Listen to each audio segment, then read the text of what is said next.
76การจับกุมในภารกิจบังคับใช้กฎหมายสำหรับแก๊งที่นำโดย ICE ปฏิบัติการ Operation Community Shield กำหนดเป้าหมายไปที่สมาชิกแก๊งใน4 County ของรัฐยูทาห์เมืองซอลต์เลคสมาชิกแก๊งและเครือข่ายทั้งหมด76คนทั่วทั้งรัฐรวมถึงหลายคนที่มีประวัติอาชญากรรมร้ายแรงกำลังเผชิญข้อกล่าวหาทางอาญาหรือการเนรเทศออกนอกประเทศภายหลังการบังคับใช้กฎหมายกับแก๊งอันธพาลจากหลายหน่วยงานที่นำโดยสำนักงานตรวจคนเข้าเมืองและศุลกากรของสหรัฐหรือ ICE เป็นเวลา2 เดือนในการประสานงานอย่างใกล้ชิดกับสำนักงานอัยการและอัยการสูงสุดของยูทาห์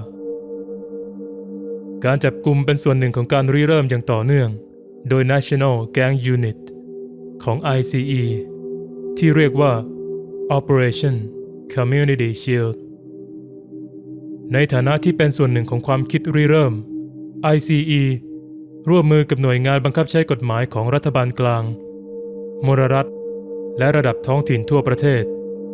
เพื่อกำหนดเป้าหมายภัยคุกคามด้านความปลอดภัยสาธารณะที่มีนัยสำคัญจาก Street Gangs ข้ามชาติสมาชิกแก๊ง36 คนและเครือข่ายผู้ร่วมงานที่ถูกจับกุมในยูทาห์ช่วง2 เดือนที่ผ่านมาพวกเขากำลังเผชิญกับการดำเนินคดีทางอาญาของรัฐบาลกลางหรือระดับรัฐในข้อหาต่างๆตั้งแต่การกลับเข้าประเทศภายหลังการเนรเทศไปจนถึงการฆาตกรรมและการครอบครองยาเสพติดสมาชิกแก๊งที่เหลืออีก40 คนและผู้ร่วมงานในแก๊ง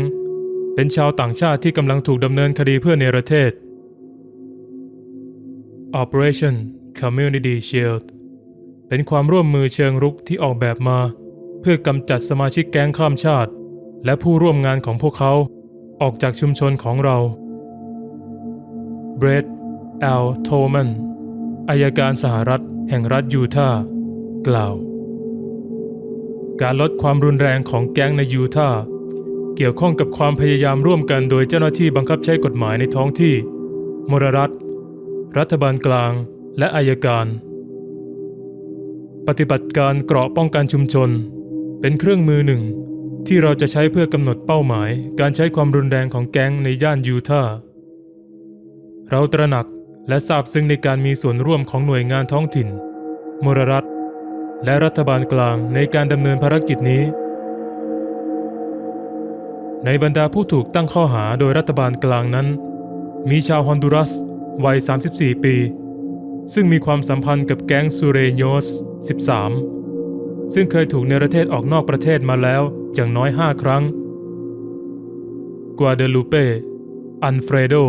เมเลนเดสเลนถูกเจ้าหน้าที่ ICE ควบคุมตัวในซอลต์เลคซิตี้12 สิงหาคม 2009เมเลนเดสมีประวัติอาชญากรรมที่ยาวนานรวมถึงการจับกุมและตัดสินลงโทษหลายครั้งก่อนหน้านี้รวมถึงการจับกุมในท้องที่เมื่อ2 ปีก่อนในข้อหาครอบครองและแจกจ่ายเฮโรอีนสมาชิกแก๊งที่มีบันทึกในเอกสารถูกตั้งข้อหากลับเข้ามาใหม่ภายหลังการเนรเทศซึ่งเป็นการละเมิดที่มีโทษจำคุกสูงสุด20 ปีฮวนกาสติโยออร์ติสวัย26 ปีชาวเม็กซิกันและสมาชิกแก๊งเบรลพรายถูกตั้งข้อหากลับเข้ามาใหม่ภายหลังการเนรเทศกาสติโยออร์ติสซึ่งมีประวัติอาชญากรรมรวมถึงการจับกุมก่อนหน้านี้ในข้อหาละเมิดอาวุธและข้อหายาเสพติดถูกเจ้าหน้าที่ ICE จับกุมในซอลต์เลคซิตี้27 สิงหาคม 2009การบังคับใช้กฎหมายที่พุ่งสูงขึ้นมุ่งเน้นไปที่สมาชิกแก๊งและเครือข่ายผู้ร่วมงานใน4 พื้นที่ทั่วทั้งรัฐได้แก่ซอลต์เลคซิตี้โพรโวออกเดนและเซนต์จอร์จการจับกุมครั้งแรกเกิดขึ้นในพื้นที่ซอลต์เลคซิตี้ในเดือนสิงหาคมโดยที่ ICE ได้ควบคุมตัวบุคคล 23 รายการดำเนินการสิ้นสุดลงเมื่อสุดสัปดาห์ด้วยการจับกุม 21 ครั้งในเซนต์จอร์จ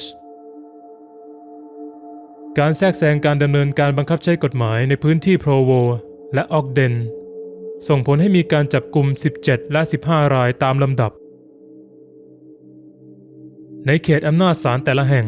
ICE ทำงานอย่างใกล้ชิดกับหน่วยงานบังคับใช้กฎหมายในท้องถิ่นเพื่อระบุสมาชิกแก๊งและผู้ร่วมขบวนการที่เป็นภัยคุกคามต่อความปลอดภัยสาธารณะหน่วยงานที่มีบทบาทสำคัญในการบังคับใช้กฎหมายของกลุ่มอาชญากรได้แก่กรมตำรวจในซอลต์เลคซิตี้ออกเดนโลแกนโพรโวโอเรมเซนต์จอร์จเวสต์แวลลีย์วอชิงตันซิตี้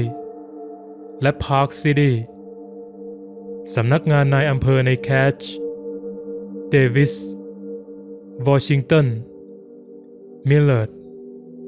และโมฮาวีเคานตี้สเช่นเดียวกับเมโทรซอลต์เลคเคานตี้สเมโทรแกงยูนิต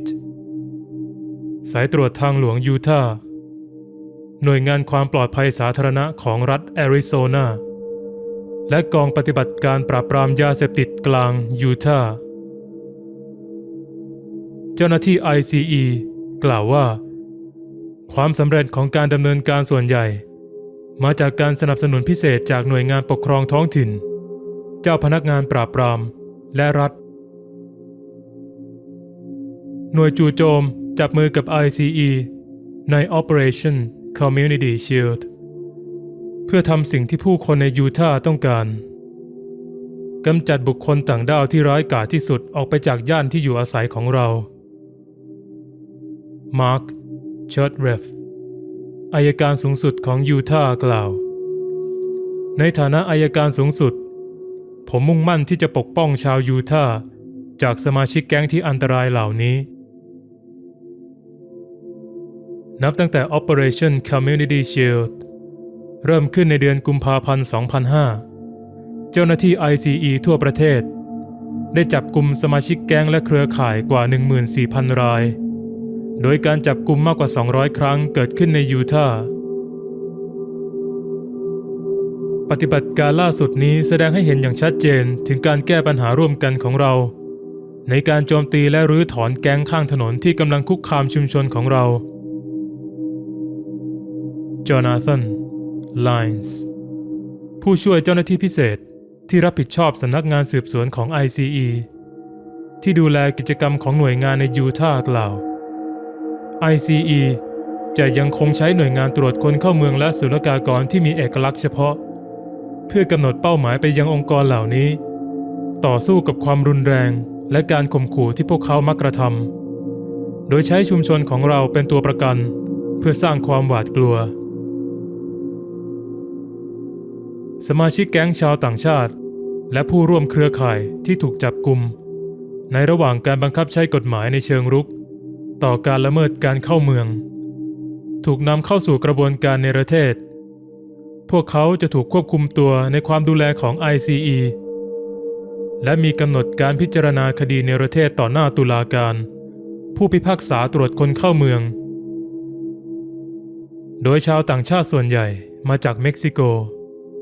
แต่ผู้ถูกจับกุมที่เหลือยังรวมถึงพลเมืองฮอนดูรัสเอลซัลวาดอร์อาร์เจนตินาเปรู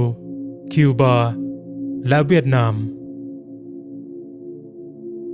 ภายใต้ปฏิบัติการเกราะป้องกันชุมชน ICE กำลังใช้ประสิทธิภาพอันทรงพลังประสานงานในการรณรงค์ระดับชาติเพื่อต่อต้านแก๊งอาชญากรข้างถนนในสหรัฐอเมริกาส่วนหนึ่งของความพยายามนี้